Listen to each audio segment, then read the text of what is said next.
레위기 18장은 근친상간에 대한 이야기가 나옵니다. 오직 성경에만 자세히 나오는 하나님의 질서입니다. 이집트 문서에 잠깐 등장을 하지 고대 문서에 아예 없는 건 아니지만 거의 등장하지 않습니다. 왜 성경에 유독 강조하는 이유가 뭘까요? 거룩한 백성다운 삶을 살기 위해서? 아니면 남다른 도덕성을 갖추라고? 제가 지금 읽은 이 본문에서 친모, 계모, 계부나 계모의 딸, 손녀, 외손녀, 친부와 계모 간의 딸, 이모, 고모, 백모, 숙모, 며느리, 형수, 제수에 대한 금지 조항이 올라와 있거든요. 그런데 하나가 빠져 있는 게 있어요. 뭘까요? 여러분들은 그냥 확 넘기시기 때문에 이 부분을 잘 몰라요. 친딸이 빠져 있어요, 여기. 왜 친딸이 빠져 있을까요? 친딸이 빠져 있다는 것 때문에 엄청난 구약의 학자들이 이거 가지고도 논문이 나오는 거예요. 왜 친딸이 빠졌을까? 그 친딸은 아무 상관이 없다는 그런 결론을 내리는 학자들까지 있다니까요. 그건 말도 안 되는 얘기고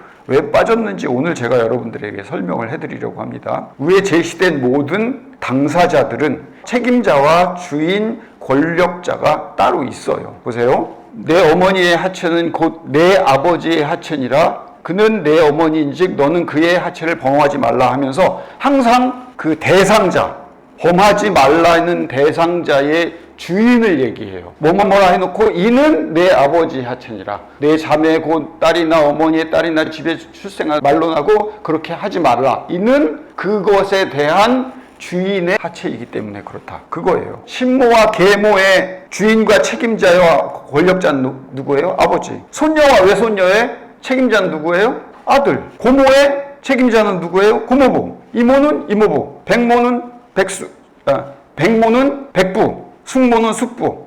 며느리는 아들. 형수는 형. 제수는 동생. 다 주인과 권력자가 있죠. 근데 딸은 자기가 권력자잖아요. 그러니까 빠져 있는 거예요. 이걸 통해서 근친상간을 하지 말라고 하는 것이 이 근친상간 이 얘기를 하는 최종적인 목적은 가족이나 권력의 주체에 대한 침해 그리고 지배를 막으라는 거예요. 막자는 거예요. 함부로 내 권력이 아는 것을 침범하지 말라는 그런 의미인 거죠. 근친상간을 하지 말아야 하는 가장 큰 목적은 권력자가 피권력자에게 향한 지배에 대한 막음과 보호가 핵심 포인트입니다. 도덕적인 문제, 성적인 문제로만 오해하면 안 돼요. 물론 그래서 근친상간을 해도 된다라는 얘기를 하고 싶은 게 아니라 포인트가 다르다는 얘기죠. 성경을 가장 크게 오해하고 있는 것 중에 하나가 뭐냐면 오늘 읽은 본문의 핵심 중에서도 너희는 내 규례와 법도를 지키라. 사람이 이를 행하면 그로 말미암아 살리라. 나는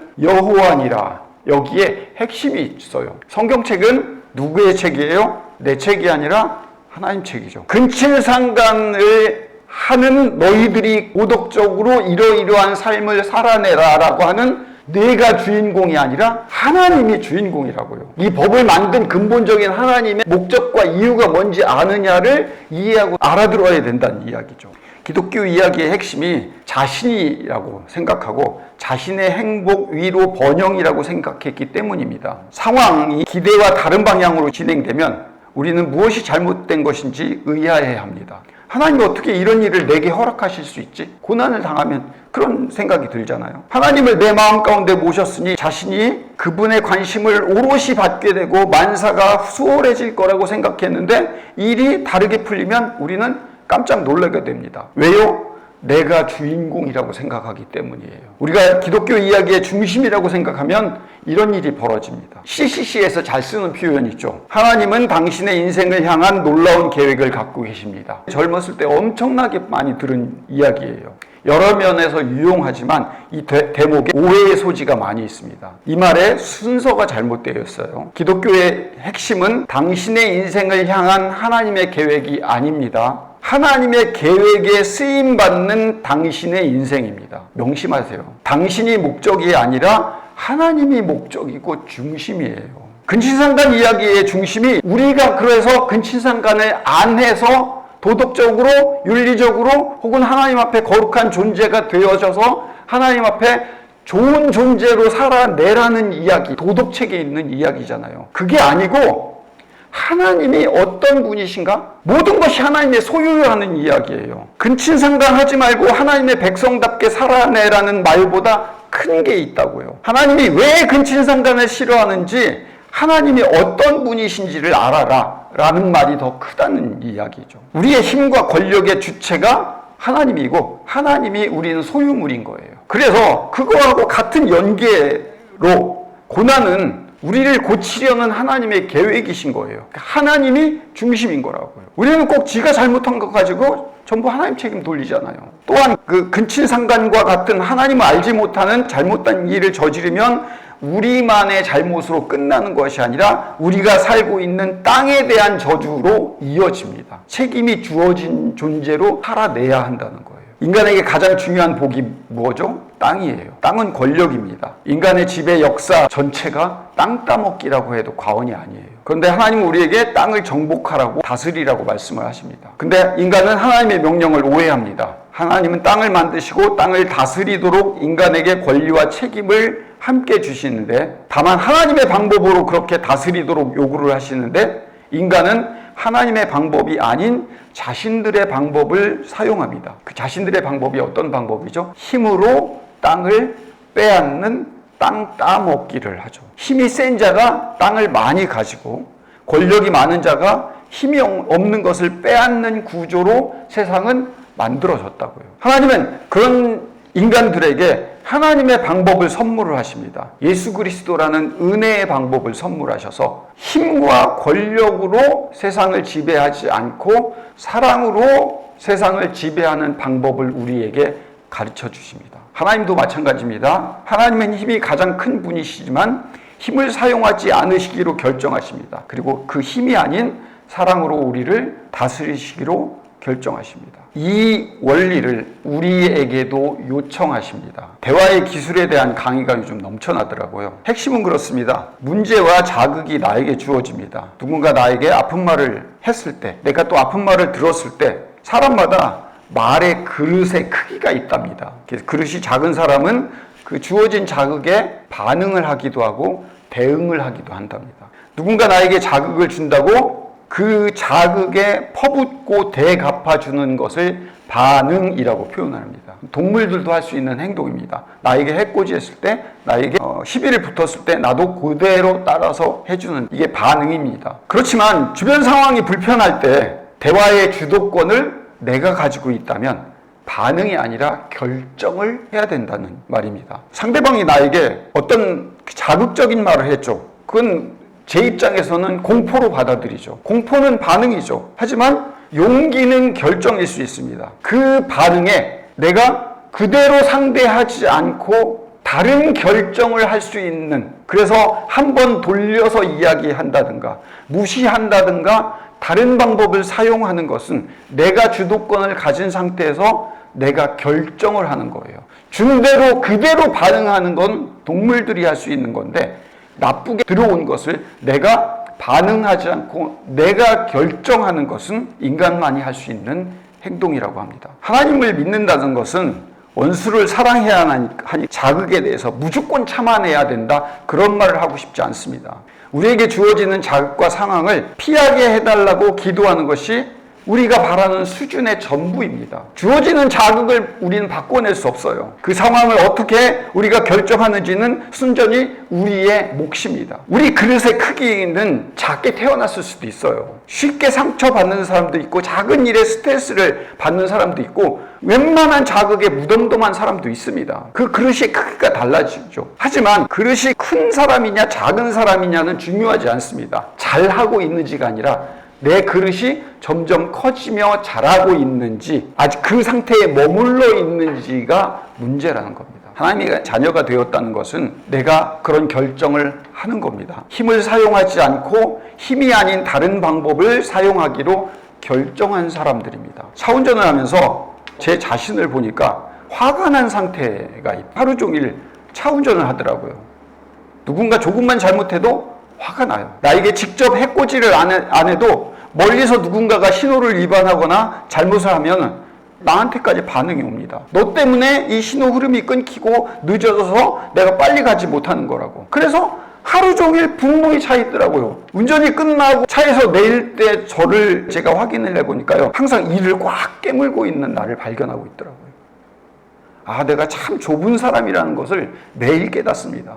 어떤 땐 하나님, 왜 나를 하필 이런 직업을 가지게 했습니까? 라고 원망하기도 했습니다. 아니 사실 매일 원망하는 일이죠. 의사, 변호사, 공무원 같은 직업이었다면 좀 인격적이지 않았을까? 그럼 덜 화내지 않았을까? 생각해보면 돈 많이 버는 사람일수록 인정이 넘치고 오히려 인격적이더라고요. 근데 하나님은 왜 저한테 이런 늘 분노하는, 그리고 다른 일보다 훨씬 더 분노할 수밖에 없는 그런 일을 나한테 맡겼을까? 인격이 넘쳐나고 부드럽고 친절하고 세련되고 늘 배려할 수 있는 조건이 있다면 나도 그럴 수 있을 텐데. 그런데요, 하나님의 크심, 하나님의 크기를 생각하지 않고 내가 이 세상의 주인이라고 생각하기 때문에 나를 관점으로 생각하고 파악해서 그런 일들이 일어나는 거예요. 겨우 그 정도로 하나님이 우리를 정해서 친절하고 부드럽고 오래 참는 사람은 천국에 보내고 못되고 툭하면 화내면 사는 사람은 지옥으로 보내시는 분인가요? 하나님은 그것보다 크시다는 사실이에요. 욥이 그랬습니다. 욥은 아주 작은 일에도 그것이 흉이 될까봐 제사를 드리고 기도하던 사람이었어요. 생각보다 욥은 작은 스트레스에도 민감했던 사람이었을 것으로 추측을 합니다. 그런데 이유를 모르는 고난과 괴로움 때문에 하나님 앞에서 신세한탄을 합니다. 하나님은 욥기의 마지막 부분에서 말씀하십니다. 내가 세상을 창조하고 만물이 움직이는 것을 온전히 볼 수 있느냐? 너 그 크기 알 수 있어? 너 겨우 인과응보와 권선징악의 관점으로밖에 생각할 수 없는 수준으로만 네 인생과 네 삶을 그리고 세상을 바라보느냐? 그것 지적한 것이 욥기서 아닙니까? 우리에게 자극이라는 스트레스가 왔을 때 우리는 바로 반응할 수밖에 없는 존재입니다. 제가 제일 그렇고요. 하지만 하나님의 자녀는 하나님의 크심을 이해하는 존재일 때 자극에 대해서 한 번쯤 생각해 보자는 말입니다. 하나님의 일하는 과정을 한번 생각해 보자고요. 운전하면서 그럴 때가 있어요. 저 신호등만 빨리 건너게 해주세요. 그럼 일이 착착착 진행됩니다. 하지만 거의 대부분 그 신호에서 걸려버립니다. 화가 나죠. 그런데 조금씩 제가 제 삶을 결정하기 시작을 했습니다. 하나님의 크기를 생각했습니다. 이 신호를 건너다가 이 신호 마지막에 파란불 신호를 잘 건너다가 신호 위반한 차가 달려와서 나하고 꽝 부딪히는 거를 막기 위해서 하나님은 늘 내 앞에서 빨간불로 나를 끊어내시는 거야. 환장할 만하게 운전하는 앞차량 아줌마의 운전 솜씨 때문에 내가 바로 이 다음에 일어날 사고를 하나님이 막고 계신 거야. 세상에 대한 자극에 대해서 내가 결정할 수 있는 실력이 아주 조금씩 생기기 시작하더라고요. 그 스트레스에, 그 주어진 상황에 내가 그대로 반응해서 짜증내는, 그건 누구나 할 수 있는 일이에요. 하지만 하나님의 일하심을 본다면 내 결정을 달리할 수 있죠. 왜 하필 운전하는 직업이 되었는가? 제일 많이 화낼 수 있는 밥벌이를 통해서 함부로 운전하는 상대방에 대해서 아무것도 할 수 없는 나를 통해서 하나님은 나의 실력을 눈꽃만큼씩 키워나가고 계시더라고요. 내 그릇을 멈추지 않고 크기를 넓혀 나가고 계시더라고요. 화내지 않는 좋은 직업을 가지고 있다면 내 그릇은 클지 모르지만 그 실력은 커지지 않습니다. 하나님의 방법은 힘으로, 권력으로 땅땅 때려서 지금 잘못하고 있는 사람들을 바로 처벌하고 처단할 수 있습니다. 우리 배웠잖아요. 평생 바꿀 수 없을 것 같은 야곱의 인생에 하나님은 포기하지 않고 버리지도 않으십니다. 악착같이 곁에서 함께 하십니다. 가장 아끼는 딸과 아들을 잃어버리는 아픔 속에서 하나님께서 말씀하십니다. 장자권의 권력과 힘을 새겨봐라. 진짜 장자권이 무엇인지 고민하게 하십니다. 너 빼앗고 쟁취하면 그게 만족이 되고 행복이 되냐? 아무것도 할 수 없는 욥을 통해서 하나님의 힘의 크기와 사용 방법을 생각해 보게 하십니다. 욥에게는 나중에 하나님이 더 큰 복을 주셨다. 그걸로 퉁치지 마세요. 하나님의 목적은 우리의 크기를 만들기 위함입니다. 우리가 갈 하나님의 나라에 합당한 자격을 기필코 만들어내시는 분입니다. 그게 동행이죠. 그거를 하나님은 힘으로 일하시지 않으시겠답니다. 이렇게 이야기하면 우리는 모두 나는 그래서 피해자야. 힘이 없고 맨날 당하기만 해라고 감정이입을 하죠. 제가 그렇거든요. 근데 우리는 가해자라고는 절대 이입하지 않아요. 노아의 아들 함이 아버지가 벌거벗은 모습을 형제들에게 말했잖아요. 술 취했을 때. 다른 자식들은 뒤로 들어가서 약함을 보호했어요. 함이 처벌받지 않고 그 함의 아들 가나안이 처벌받았다고 나와 있죠. 이유는 얘기하지 않아요. 함이 잘못한 게 아들에게 물려갔다? 이 성경 법칙이 맞지 않아요. 저는 거룩한 상상을 해봅니다. 자식인 가나안에게 말해버렸어요. 할아버지가 말이야, 저까짓 게 의인이냐고. 그래서 방주탄 선택받은 사람이 할 행동이냐고. 그 가나안은 놀릴 수 있는 힘을 가지고 있었어요. 그걸 권력으로 사용했다는 거예요. 두 아들은 어떻게 했다고요? 권력으로, 얼마든지 놀려먹을 수 있는 것을 권력으로 사용하지 않고 힘으로 사용하지 않기로 결정한 사람들이라고요. 피아노 학원생 중에서 한 녀석이, 원장님은 돈 많이 버셔서 각 방마다 에어컨 좀 들여놓으시라고 말했다는 소리를 제가 들었어요. 말은 예쁘게 했죠. 근데 우리는 이렇게 생각해요. 각 방마다 에어컨 없어도 실력으로 키우면 되지. 아닙니다. 실력이 없어도 에어컨이 있으면 온생은 늘어납니다. 아무리 잘 가르쳐도 학교 앞에서 아파트 안에 상가가 아니면 장사가 안 됩니다. 이건 역사가 증명하고 있어요. 건물주가 왜 조물주 바로 미친지 아십니까? 땅을 가진 자가 힘을 가진 자입니다. 불변의 진리예요. 돈이 돈을 벌지 애씀이 돈을 벌 수 없는 구조예요. MZ세대가 결혼을 안 하고 워라밸 인생을 살겠다고 하는 이유가 권력과 힘의 크기를 진작에 알고 있기 때문에 그런 거예요. 현명하기 때문에 그렇게 행동하는 거예요. 이런 삶에 흙수저가 결혼하고 애를 낳고 살아가는 사람, 그게 바보죠. 그런데요, 하나님은 그런 바보가 되시려고 흙수저로 아들을 이 땅에 보내십니다. 힘의 논리로 살아갈 수밖에 없는 세상에 흙수저로 오셔서 아무것도 못하고 십자가에 죽으십니다. 결혼해서 애 낳고 그 애가 또 흙수저 인생으로 살아갈 수밖에 없는 그 구조 안에서 우리를 흙수저로 또 우리를 부르십니다. 그 흙수저 보고 하나님의 자녀라고 부르네요. 예수 믿으면 우리 인생이 나아지는 걸로 이해합니다. 나아지지 않습니다. 비로소 목적이 생깁니다. 책임 있는 존재로 살아가기 시작합니다. 버리지 않고 붙들고 계시는 하나님을 발견하게 되는 겁니다. 다만 우리를 잘되게 하고 행복하게 하는 것으로 우리를 한정짓지 않으십니다. 그거보다 크게 일하십니다. 근친상간, 구약의 정의와 구원, 가난한 자, 억눌린 자, 묶인 자를 자유롭게 하는 일이라고 말합니다. 최종 목적은요, 힘에 의해서 아무것도 할 수 없는 사람들을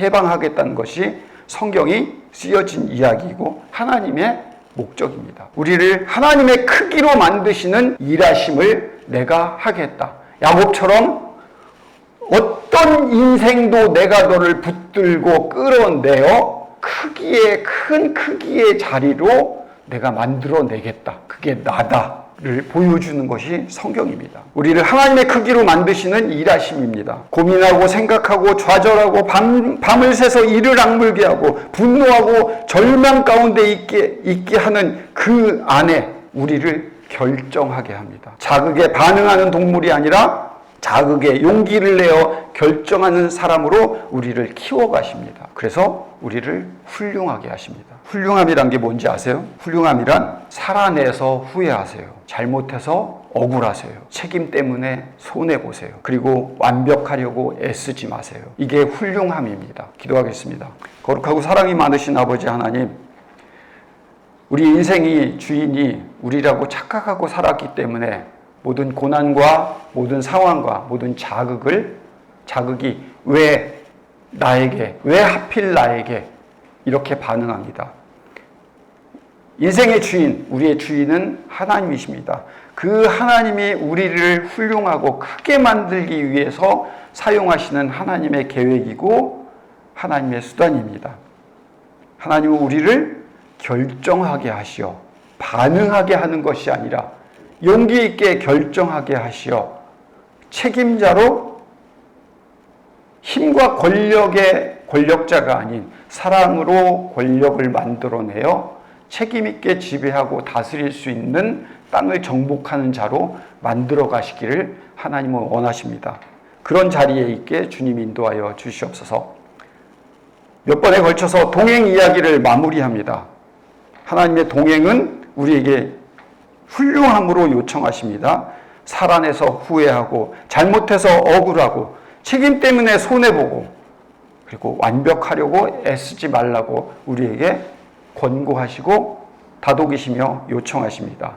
그런 삶을 살아내도록 주님 인도하여 주시옵소서. 예수님 이름으로 기도드립니다.